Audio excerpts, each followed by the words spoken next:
नमस्कार। आज हम एक ऐसी चीज पर बात करने वाले हैं जो क्रिप्टो की दुनिया में अक्सर दिखती है। बड़े बड़े वादे और मतलब चौंकाने वाले आंकड़े। हाँ, बिल्कुल। हमारे सामने इंडिया टाइम्स ऑनलाइन का एक लेख है, रिमिटिक्स यानी आरटीएक्स नाम की एक क्रिप्टो करेंसी के बारे में। और ये लेख कोई छोटा मोटा दावा नहीं कर रहा। नहीं, बिल्कुल नहीं। ये कह रहा है कि शुरुआती निवेशक 5,000% तक, सोचिए 5,000%, इतना भारी लाभ देख सकते हैं। 5000% तो ध्यान खींचने वाला नंबर है ही। जाहिर है, कोई भी देखेगा तो रुकेगा। तो आज हमारा काम यही है कि इस लेख को जरा खोलकर देखें, परत दर परत समझें कि इस दावे के पीछे क्या तर्क दिए जा रहे हैं। सही। हम सिर्फ और सिर्फ इसी लेख में जो जानकारी दी है उसका विश्लेषण करेंगे। एक तरह से ये समझने की कोशिश करेंगे कि ऐसी मतलब प्रचार वाली सामग्री को कैसे पढ़ना चाहिए, कैसे परखना चाहिए। बिल्कुल सही कहा आपने। और इससे पहले कि हम आगे बढ़ें, एक बहुत ही जरूरी बात जो आपने भी कही और लेख में भी साफ लिखी है, ये स्पॉन्सर्ड कंटेंट है। ये बहुत जरूरी है। इसका सीधा मतलब है कि ये इंडिया टाइम्स की अपनी संपादकीय रिपोर्टिंग नहीं है। इसे किसी तीसरे पक्ष ने, मतलब बाहर वाले ने पब्लिश करवाया है। अच्छा। ये जानना इसलिए जरूरी है क्योंकि ये हमारी पूरी बातचीत का कॉन्टेक्स्ट सेट करता है। तो हमारी जो भी चर्चा होगी वो पूरी तरह से इसी एक लेख पर आधारित होगी। ठीक है। हम देखेंगे कि रेमिटिक्स के बारे में क्या दावे हैं, क्या उपयोगिता बताई गई है, बाजार में इसे कैसे पेश किया गया है, सब कुछ बस उस लेख के हिसाब से। हम कोई बाहरी जानकारी या अपनी राय नहीं जोड़ रहे हैं। बिल्कुल नहीं, सिर्फ स्रोत का विश्लेषण। हाँ, सिर्फ स्रोत का विश्लेषण। ठीक है, तो शुरुआत करते हैं उस चीज से जिस पर लेख काफी जोर दे रहा है, रेमिटिक्स का प्री सेल, मतलब टोकन बिकने से पहले वाला दौर। हाँ, प्री सेल। लेख में जो आंकड़े दिए हैं वो पहली नजर में तो काफी प्रभावशाली लगते हैं। कहा गया है कि $21.8 मिलियन से ज्यादा जुटाए जा चुके हैं। 21.8 मिलियन डॉलर्स। और साथ ही 625 मिलियन से ज्यादा आरटीएक्स टोकन बिक चुके हैं। कीमत बताई गई है $0.0987 प्रति टोकन। अच्छा। अब किसी भी नए क्रिप्टो प्रोजेक्ट के लिए प्री सेल में इतनी बड़ी रकम जुटाना, अगर ये आंकड़े सही हैं जैसा लेख दावा कर रहा है, तो ये ध्यान खींचने वाली बात तो है। क्या ऐसे हम शुरुआती दिलचस्पी का एक मजबूत संकेत मान सकते हैं? देखिए, लेख तो इसे ऐसे ही पेश करता है कि ये शुरुआती निवेशकों के मजबूत भरोसे और बाजार की गहरी रुचि का सबूत है। और ये तर्कसंगत भी लगता है। प्री सेल में पैसा आना प्रोजेक्ट के लिए अच्छा ही होता है। हाँ। यहाँ एक और बात है जो लेख में प्रमुखता से बताई गई है। वो है बिटमार्ट जैसे सेंट्रलाइज्ड एक्सचेंज यानी सीईएक्स पर पहली लिस्टिंग की घोषणा। अच्छा, बिटमार्ट पर लिस्टिंग, सीईएक्स लिस्टिंग को इतना महत्व क्यों दिया जा रहा है लेख में? देखिए, सेंट्रलाइज्ड एक्सचेंज पर लिस्टिंग इसलिए महत्वपूर्ण मानी जाती है, जैसा लेख इशारा कर रहा है, क्योंकि इससे टोकन की लिक्विडिटी बढ़ती है। मतलब उसे खरीदना बेचना आसान हो जाता है। और साथ ही ये नए निवेशकों के लिए पहुंच भी बढ़ाता है। तो लेख इसे रेमिटिक्स को अपनाने की क्षमता बढ़ाने वाले एक कदम के तौर पर दिखा रहा है। समझ गए। हालांकि ये भी ध्यान रखना चाहिए कि सीईएक्स लिस्टिंग कई नए टोकन्स के लिए एक सामान्य प्रक्रिया है, पर लेख इसे एक बड़ी उपलब्धि की तरह हाईलाइट कर रहा है। ठीक है, तो प्री सेल के आंकड़े और एक्सचेंज लिस्टिंग की घोषणा, ये तो हो गई शुरुआती बातें जिन पर लेख जोर दे रहा है। हाँ, लेकिन क्रिप्टो की दुनिया में असली चीज तो उपयोगिता होती है ना? सिर्फ प्रचार के दम पर तो कोई चीज लंबे समय तक नहीं टिक सकती। सही बात है। और यहीं पर लेख एक बड़ा दावा करता है कि रेमिटिक्स सिर्फ एक और मीम कॉइन नहीं है, बल्कि ये एक असल दुनिया की समस्या को हल करने का लक्ष्य रखता है। अच्छा, कौन सी समस्या? वो समस्या है क्रॉस बॉर्डर पेमेंट्स, यानी सीमा पार भुगतान। ओह, ये तो बहुत बड़ा क्षेत्र है। हाँ, लेख इस बाजार का आकार लगभग $19 ट्रिलियन बताता है। ये वाकई में बहुत बहुत बड़ा है। 19 ट्रिलियन डॉलर्स। हाँ, ये तो मैसिव है।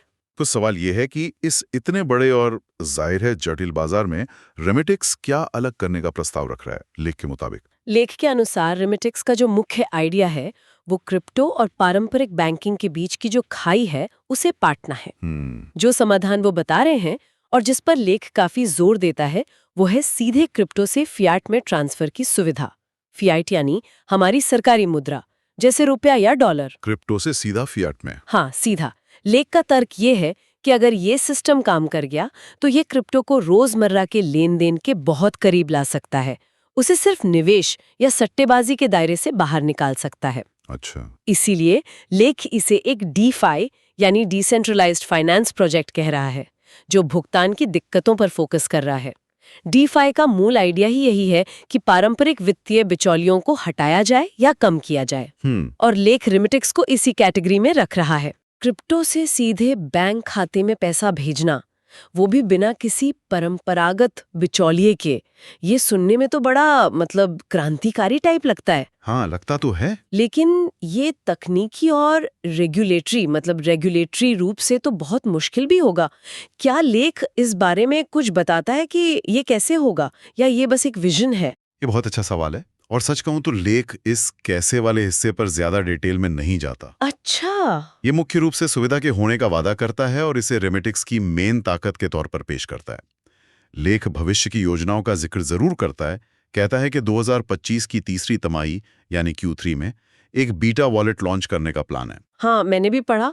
उस वॉलेट की कुछ विशेषताओं का भी जिक्र है उसमें, जैसे कम गैस शुल्क वाले क्रिप्टो लेन देन। हाँ, गैस शुल्क यानी ब्लॉकचेन पर ट्रांजैक्शन फीस। बिल्कुल। फिर रियल टाइम एफएक्स यानी फॉरेन एक्सचेंज कन्वर्जन की सुविधा, सीधे ट्रांसफर की क्षमता। जी हाँ, ये सब कागज पर तो बहुत ही आकर्षक लग रहा है। निश्चित रूप से लेख इन फीचर्स को ऐसे ही दिखाता है, आकर्षक और भविष्य की तरफ इशारा करते हुए। दावा यह है कि अगर ये सफलतापूर्वक लागू हो गए तो इनका बहुत बड़ा असर हो सकता है। लेख के अनुसार डीफाई की फंक्शनैलिटी और सीधे बैंकिंग पहुंच का ये जो अनोखा कॉम्बिनेशन है, ये इसे उन आम यूजर्स के लिए भी रेलेवेंट बना सकता है जो शायद अब तक क्रिप्टो से दूर रहे हैं। अच्छा। अगर हम लेख के तर्क को समझें तो यही वो चीज है जिसे वो रेमिटिक्स का यूनिक सेलिंग प्रोपोजिशन या यूएसपी मान रहा है। मतलब सबसे खास बात। हाँ, अनूठी बिक्री विशेषता जो इसे बाजार में मौजूद दूसरे क्रिप्टो प्रोजेक्ट से अलग करती है, ऐसा लेख का दावा है। लेकिन जैसा आपने पूछा, लेख इस बात पर चुप है कि 30 देशों के अलग-अलग बैंकिंग नियम और तकनीकी इंटीग्रेशन की चुनौतियों से कैसे निपटा जाएगा। हाँ, ये जानकारी न होना भी अपने आप में एक पॉइंट है। बिल्कुल। जब हम किसी प्रचार सामग्री का विश्लेषण करते हैं तो ये देखना जरूरी है कि क्या नहीं बताया जा रहा है। सही बात है। तो ये सब सुनकर एक संभावित निवेशक क्या सोचेगा? लेख के हिसाब से निवेशकों को इसमें दिलचस्पी क्यों लेनी चाहिए? देखिए, लेख का तर्क ये है कि निवेशक अक्सर ऐसे लो कैप क्रिप्टो जेम्स की तलाश में रहते हैं। लो कैप जेम्स मतलब कम बाजार पूंजीकरण वाली क्रिप्टो करेंसी, जिनमें विस्फोटक बढ़ोतरी की संभावना देखी जाती है और जिनमें सिर्फ प्रचार न हो बल्कि वास्तविक उपयोगिता भी हो। लेख इसे और आगे ले जाकर कहता है कि रेमिटिक्स को 2025 में $1 से कम कीमत वाले टॉप क्रिप्टो में से एक माना जाना चाहिए, जिस पर नजर रखी जानी चाहिए। अरे वाह, ये तो सिर्फ संभावना नहीं बता रहा, ये तो एक तरह की रैंकिंग या सिफारिश जैसी लग रही है। हाँ, लेख इसे ऐसी पोजीशन करता है। इसकी तुलना कुछ दूसरी क्रिप्टो कैटेगरी से भी की गई है, जैसे लेयर 2 इथीरियम विकल्प। हाँ, जो इथीरियम नेटवर्क को तेज और सस्ता बनाते हैं। बिल्कुल, और अन्य डीफाई प्रोजेक्ट से भी। लेकिन हर बार लेख का फोकस घूम फिरकर उसी एक बात पर आ जाता है, डायरेक्ट बैंकिंग एक्सेस वाली अनूठी उपयोगिता। ये तो मार्केटिंग लगती है। हाँ, ये एक क्लासिक मार्केटिंग तकनीक है, अपने मेन मैसेज को बार बार दोहराना। ठीक है। और अब आते हैं उस सबसे बड़े दावे पर, 5000% लाभ की भविष्यवाणी। हाँ, वो 5000% वाली बात। यहाँ ये समझना बहुत जरूरी है और लेख भी इसे साफ करता है, हालांकि शायद उतने जोर से नहीं जितना बाकी दावों को। अच्छा। कि ये भविष्यवाणी कंडीशनल है, शर्त है। अच्छा, मतलब शर्तें लागू। बिल्कुल।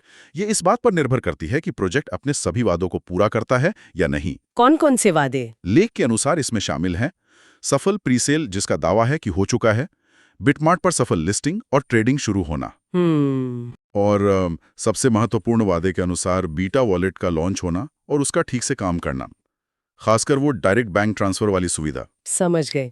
तो ये 5000% का आंकड़ा एक अगर सब कुछ बिल्कुल सही हुआ तो वाली सिचुएशन पर आधारित है। ये कोई गारंटी नहीं है, बल्कि एक बहुत ही आशावादी, मतलब ऑप्टिमिस्टिक प्रोजेक्शन है। ये जानना बहुत जरूरी है। बिल्कुल। लेख में $2.5 लाख के गिव अवे का भी जिक्र है। हाँ, वो भी देखा मैंने। ये भी क्रिप्टो स्पेस में काफी आम है। शुरुआती यूजर्स को खींचना, कम्युनिटी बनाना और हाइप क्रिएट करने का एक तरीका। ये सारे तत्व मिलकर एक ऐसी तस्वीर बनाते हैं जो किसी संभावित निवेशक को उत्साहित कर सकती है, लेकिन साथ ही ये सवाल भी खड़ा करती है कि क्या ये महत्वाकांक्षी लक्ष्य वाकई में हासिल किए जा सकेंगे। बिल्कुल सही कहा। और यहीं पर हमें फिर से याद करना होगा कि ये सारी जानकारी हमें मिल कहाँ से रही है। हाँ, वो सबसे जरूरी बात। जैसा हमने शुरू में ही कहा था, ये इंडिया टाइम्स ऑनलाइन पर प्रकाशित एक स्पॉन्सर्ड लेख है। इस संदर्भ को भूलना नहीं चाहिए। जी हाँ, और ये दोहराना शायद जरूरी है कि लेख के आखिर में एक डिस्क्लेमर यानी अस्वीकरण दिया गया है। हाँ, वो छोटा सा टेक्स्ट। हाँ, उसमें साफ साफ लिखा है कि 1. ये सामग्री गैर संपादकीय है। मतलब इंडिया टाइम्स के पत्रकारों ने नहीं लिखी। सही। 2. इसे किसी तीसरे पक्ष से प्राप्त किया गया है, शायद रेमिटिक्स प्रोजेक्ट या उनकी मार्केटिंग एजेंसी से। ओके। 3. इंडिया टाइम्स इसमें किए गए किसी भी दावे का समर्थन या गारंटी नहीं देता है। कोई गारंटी नहीं। और 4. इंडिया टाइम्स इस सामग्री के लिए किसी भी तरह से जिम्मेदार नहीं है। ये डिस्क्लेमर सिर्फ एक कानूनी खाना पूर्ति नहीं है, ये पाठक को साफ बता रहा है कि वो जो पढ़ रहे हैं वो एक विज्ञापन है, न कि कोई निष्पक्ष विश्लेषण। सही। इसलिए हमारी पूरी चर्चा का आधार यही है। हम एक विज्ञापन का विश्लेषण कर रहे हैं, उसके दावों को समझ रहे हैं और ये देख रहे हैं कि वो अपनी कहानी कैसे बेच रहा है।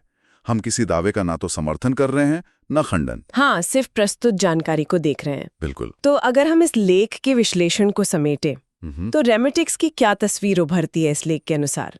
एक ऐसा प्रोजेक्ट जिसने प्री सेल में अच्छी फंडिंग जुटाई जैसा दावा है, एक जाने माने एक्सचेंज पर लिस्टिंग की घोषणा की है, जो क्रॉस बॉर्डर भुगतान जैसी बड़ी समस्या का समाधान करने का आकांक्षी लक्ष्य रखता है, हाँ। जिसके पास भविष्य के लिए आकर्षक फीचर्स वाला एक वॉलेट प्लान है जी। और जिसके लिए भारी मुनाफे मतलब 5000% तक के मुनाफे की सशर्त भविष्यवाणी की गई है। हाँ, सशर्त। तो इस सब का निचोड़ क्या है?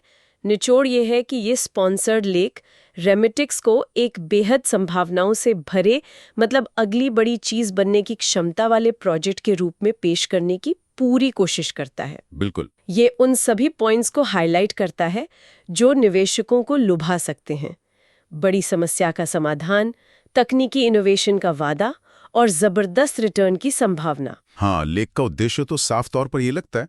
अब जब हमने इस लेख को अच्छी तरह के खंगाल लिया है तो श्रोताओं के लिए कुछ सोचने वाले बिंदु छोड़ते हैं। हाँ, जरूर। पहला, क्रिप्टो और पारंपरिक वित्त जैसे हमारे बैंक, इनको वाकई में एक साथ लाना जैसा रेमिटिक्स का वादा है, ये कितनी बड़ी तकनीकी, कानूनी और व्यावहारिक चुनौती है।